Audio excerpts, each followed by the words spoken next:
Assalamualaikum warahmatullahi wabarakatuh.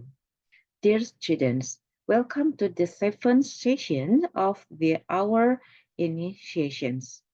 This week, you are going to learn about making and responding to an appointment as well as giving an explanation in English.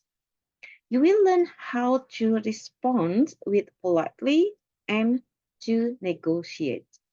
For example, you will write, that would be great, or sounds great.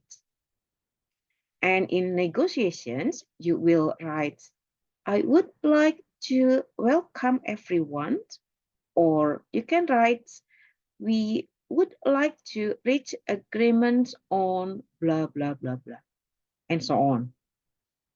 You can find this week's topic in Module 8 and Module 9.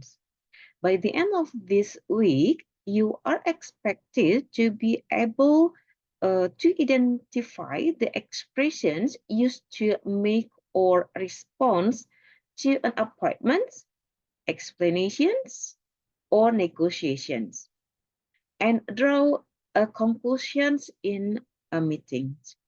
Please study the material and enrichment link below.